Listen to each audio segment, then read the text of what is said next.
여러분 안녕하세요. 토임히월입니다. 오늘은 제가 6월 2일 한국사회복지행정학회에 발표했던 사회복지의 오래된 미래, 연결과 협력에 대해서 생각해 보려고 합니다. 학회에서 발표 시간이 너무 짧아서 제대로 준비한 내용들을 다 다루지 못했기 때문에 이렇게 유튜브를 통해서 준비했던 그런 내용들을 여러분들하고 나누면 좋겠다 이렇게 생각을 했습니다. 잘 아시다시피 사회적 위협이 점점 더 증가되고 있죠. 우리 사회에서 1인 가구가 정말 급격히 늘어나고 있죠. 1인 가구의 문제는 비단 이제 청년들 그리고 중장년층 또 고령층, 그래서 청년 1인 가구의 문제, 중장년층 1인 가구의 문제, 고령층 1인 가구의 문제, 이런 것들이 우리가 다각도로 풀어야 되는 그런 중요한 도전 과제가 되고 있고, 그리고 정신장애인들, 발달장애인들, 장애인들이 지역사회에서 주민들과 함께 어우러져서 살아가야 되는 그러한 것도 점차 심화되고 있는 도전 과제다 이렇게 볼 수 있습니다. 이 이외에도 여러 가지 우리가 해결해 나가야 되는 그런 사회적 위험들이 점점 더 심화되고 있다 이렇게 볼 수 있습니다. 이런 속에서 기존의 사회복지 기관들이 접근했던 방식으로는 좀 어렵겠다. 협력적 접근, 협업적 접근을 통해서 통합적으로 서비스를 제공하지 않으면 안 된다라고 하는 그런 인식이 사회복지 내에서 최근 점점 더 인식이 높아지고 있습니다. 그래서 한국사회복지행정학회도 어떻게 하면 사회복지 현장에서 협업해 나갈 수 있는가라고 하는 그런 고민 속에서 이러한 기획 주제를 생각했던 것으로 알고 있습니다. 제가 의뢰를 받고 나서 생각을 했을 때 어떻게 협력과 관련돼서 접근할까라고 이렇게 고민을 하다가 우리가 이전에 한번 다룬 적이 있었는데 헬레나 노르베리 호지의 오래된 미래라고 하는 책이 있죠. 라다크로부터 배운다라고 하는 것이었는데 그것을 생각을 했습니다. 그래서 그래, 사회복지 실천에서도 우리가 초기 역사로 한번 되돌아가 보면 어떤가, 거기에서 우리가 나아갈 방향을 찾을 수 있지 않을까 이렇게 생각을 했습니다. 그래서 사회복지 실천의 초기 자선조직협회 활동과 세틀먼트 운동, 이 운동에서 우리의 길을 좀 찾아보자 이렇게 생각을 하고 자료를 준비했습니다. 왜냐하면 자선조직협회나 세틀먼트도 이전에 볼 수 없었던 대규모 빈곤이라고 하는 것, 그리고 경제적으로 어려운 사람들이 정말 급격히 증가하는 그런 상황에서 기존 방식으로는 안 되겠다. 어떻게 할 것인가. 협력적 접근, 협업적 접근이 아니면 안 되겠다라고 하는 인식 속에서 만들어졌던 운동이었기 때문에 그래, 그 당시에 대응했던 것이 또 오늘날의 대응에 대해서 상당한 함의를 줄 수 있지 않을까 이렇게 생각을 했었습니다. 그래서 오늘은 자선조직협회의 활동이 어땠었는가라고 하는 것들을 좀 더 구체적으로 살펴보려고 합니다. 자선조직협회의 활동과 그리고 또 협업적 접근과 관련돼서는 이전에 유튜브에서 한번 다뤘었던 적이 있지만 오늘 자선조직협회에서 다루는 내용들은 아마도 기존의 자료나 이런 데서는 보기 어려운 자료들일 거라고 생각을 합니다. 그 전에 우리가 사회복지의 본질을 또 탐구해 나가고 있는데 그 속에서도 제가 먼저 분명히 하고 싶은 것은 사회사업의 본질이라고 하는 것은 개인을 사회와 연결하는 거라고 했었잖아요.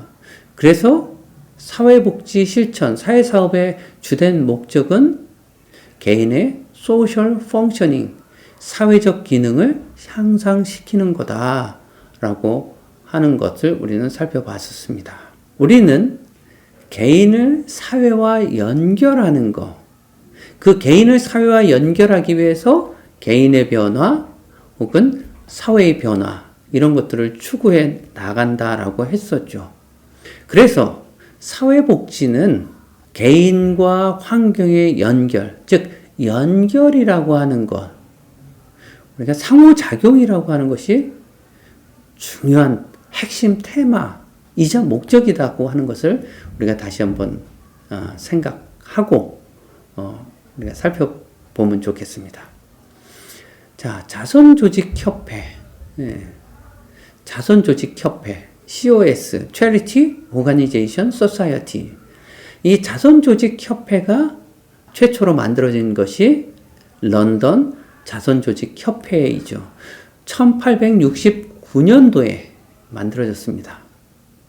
아시다시피 대규모 빈곤이 발생하면서 이 빈곤에 대해서 기존의 접근 방식은 안 되겠다라고 하는 인식이 있었죠. 그 당시 이 자선기관들은 정기적인 모임을 했습니다. 대표자 모임들을 했었는데 그런 대표자 모임에서 이러한 문제의식들이 표출이 됐고 그래서 이 자선조직협회를 만드는 것이 좋겠다라고 하는 것이 그 대표자 회의에서 논의가 됐고 그래서 1869년도에 만들어지게 됐는데 그 필요성은 기본적으로 어려운 사람들이 급격히 늘어나고 자원의 한계들 이런 부분들이 있잖아요.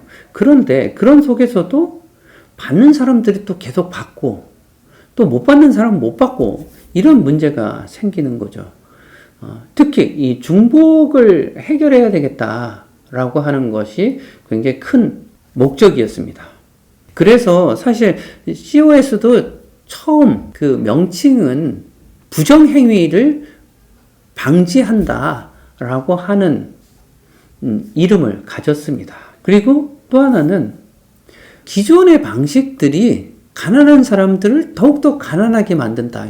왜? 경제적으로 도와주게 되니까 결국 의존성이 생기고 자립의지가 없어진다라고 하는 것입니다. 이런 문제의식도 빈곤이라고 하는 것이 급격하게 발생하면서 나타나게 된 현상이죠. 왜냐하면 도와줘야 되는 사람은 많은데 그렇게 자원은 한계가 있고 그러다 보니까 중복해서 그렇게 받는 사람들이 많아. 이거 안 되겠어. 그런 것도 있고 또 하나는 이 기존의 방식에서 이렇게 도와주니까 계속 의존성이 생겨서 계속 도움을 더 요구해. 이것도 안 되겠어. 자립을 하도록 해야 되겠어. 이런 문제의식을 가졌었던 거죠. 그리고 재원 부족이라고 하는 것이 또 굉장히 컸습니다. 이런 크게 한 세 가지의 그 필요성에 의해서 자선조직협회를 만들자라고 하는 그런 논의가 만들어졌고 비로소 1869년에 리치필드 백작의 집에서 8명이 모이게 됩니다. 그 8명은 옥타비아 힐이 있고 그 다음에 셰프트베리 백작 그리고 윌리엄 글래드스톤 이 양반은 영국 총리까지 했었죠. 그리고 존 러스킨이라고 하는 예술가인데 사회운동가 그리고 굉장히 부자 그리고 매닝이라고 하는 추기경 웹이라고 하는 부부 이 구성들을 보면 정말 영국을 당시에 이끌어가는 쟁쟁한 사람들이잖아요. 그 당시 사회운동을 하는 사람들이 많았는데 그런 사회운동도 굉장히 고위층에서 했었던 거죠. 이렇게 8명이 자선조직협회를 창립을 하게 됩니다. 그러니까 이 자선조직협회가 굉장히 힘을 받고 갈 수 있겠다라고 하는 것이 느껴지죠. 그 당시 사회를 이끌어가던 사회의 정말 최위의 지도층이었었기 때문에 그들이 자선조직을 해 나갑시다. 이 협회를 만들어서 우리가 함께 공동 대응합시다. 이렇게 했었기 때문에 그 힘이 상당히 컸었던 거죠. 우리는 여기에서 우리가 협업이라고 하는 것, 협력이라고 하는 것에서 그 중요한 한 가지의 단서를 찾을 수 있습니다. 강력한 리더십인 거죠. 힘이 있는 리더십이 있어야 된다라고 하는 것입니다. 그것이 뭐 독재나 이런 의미가 아니라 실질적인 영향력이 있는 그러한 리더십이 존재해야 된다라고 하는 것이죠. 그 가운데서 옥타비아 힐이 처음 이 COS의 사무총장을 담당하게 됩니다. 자, 이 COS는 그렇게 해서 창립이 되면서 무엇이 만들어졌냐면 COS 협회잖아요. 협회가 구성이 됐어요. 협회는 단순히 그 협회원들의 모임만이 있는 것이 아니라 그것이 제대로 운영되기 위한 사무국의 형태의 협회가 있었던 거죠. 사무국이 일종의 존재했던 겁니다. 사무국을 구성을 했어요. 그래서 그 사무국의 구성을 보면 세클레터리, 우리가 비서라고 하는데 옥타비아 힐이 세클레터리 제너럴, 우리가 보통 일반적으로 정부에서는 세클레터리 제너럴을 총리라고 하죠. 그러니까 총괄을 옥타비아 힐이 했고 그 밑에 여러 세클레터리들이 있었습니다. 그러니까 비서라고 하는 게 조금 그렇긴 한데 주요한 일을 처리하는 주요 보직자 이렇게 생각하면 될 것 같아요. 그래서 세클레터리들이 있었고 이제 거기에 또 누가 있었냐면 Honor Medical Officer라고 명예의료관이라고 이렇게 번역을 할 수 있을 것 같아요. 명예의료관. 그러니까 의사죠. 의사인데 그 당시 활동했던 그런 빈곤 지역에 보면 많은 의료적인 그런 문제들이 발생을 하고 있었을 거 아니에요. 그러니까 의료적인 것에 대해서 자문을 하고 방향성을 제시하고 정책을 만들고 그런 사람들이 그 안에 자원봉사자로 있었습니다. 사무국에는 자원봉사자로 세클레터리 비서가 있었고 그 다음에 명예의료관이 있었고 또 우리가 취업을 하거나 아니면 일을 해서 제대로 못 받거나 이런 여러 가지 것들에 있어서 법률적인 그런 문제들도 있었기 때문에 법률가들도 참여를 했습니다. 그래서 법률 자문이 COS 안에 주요 사무국에 있었던 거죠. 이렇게 법률 자문이 있었고 당연히 사무국이 운영되기 위해선 회계 를 담당하는 사람들이 있었습니다.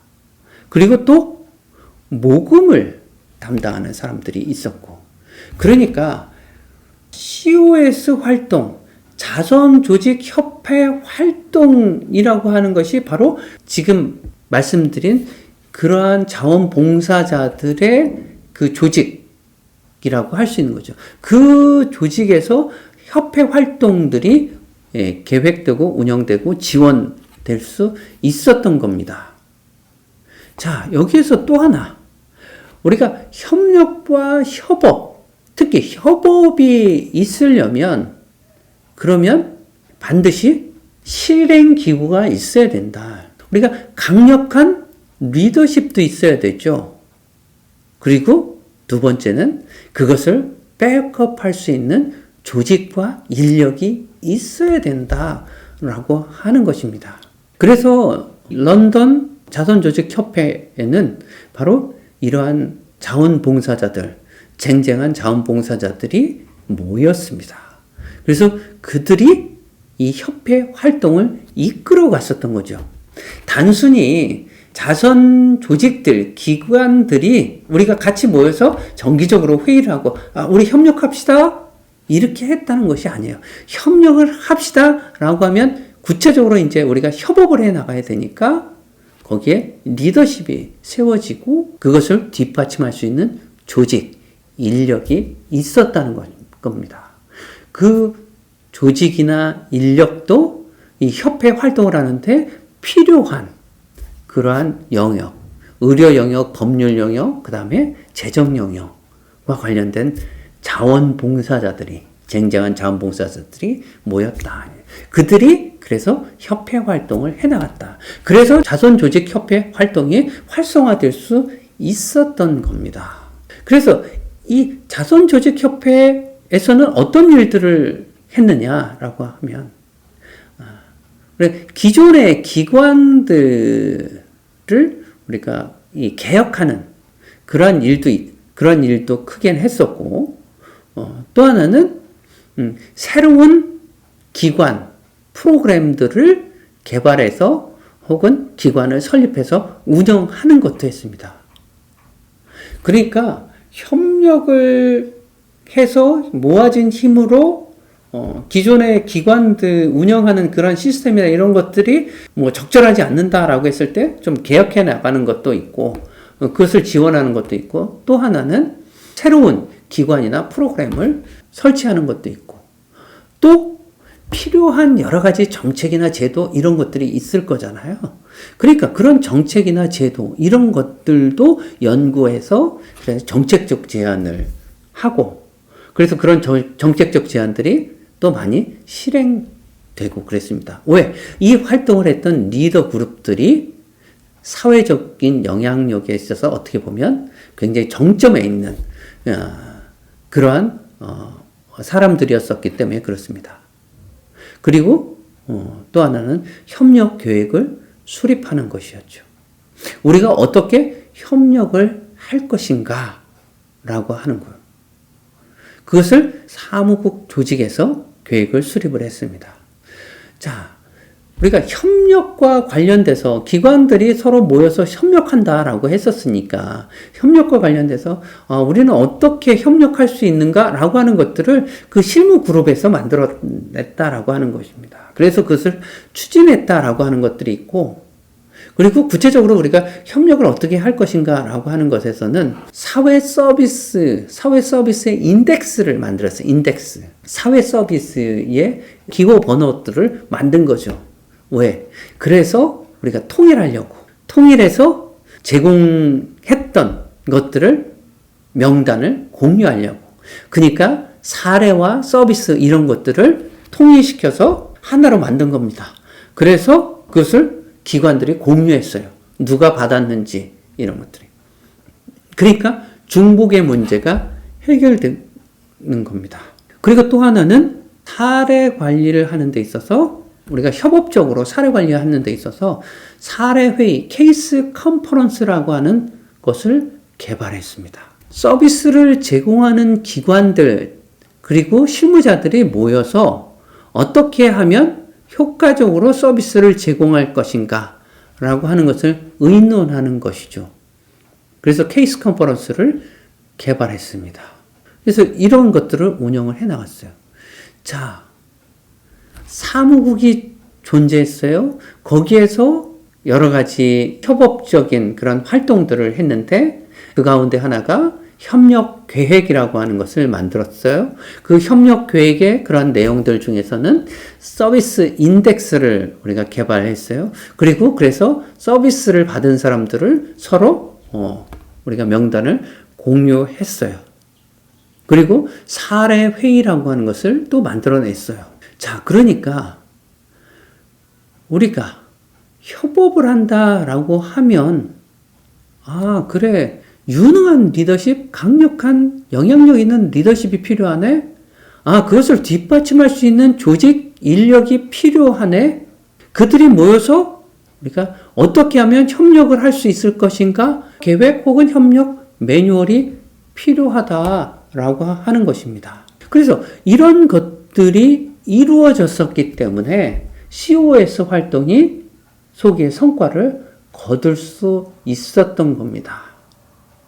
우리는 여기에서 과연 오늘날 우리가 협력, 민관 협력 뭐 굉장히 많이 하죠. 그런 것들을 얘기했을 때 과연 이 민관 협력을 강력하게 이끌고 갈 수 있는 그런 리더십이 존재했는가?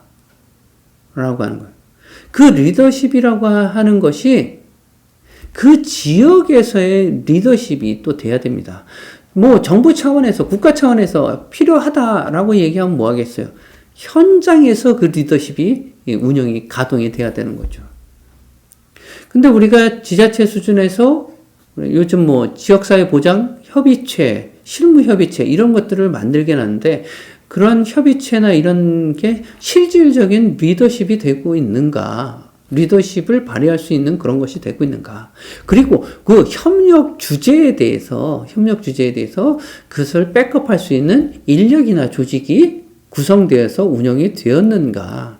그런 것들이 되지 못했기 때문에 실질적인 협업 계획, 협력 계획을 만드는 것도, 그리고 그 구체적인 협업 활동을 만들어가는 것도 어려웠었잖아요.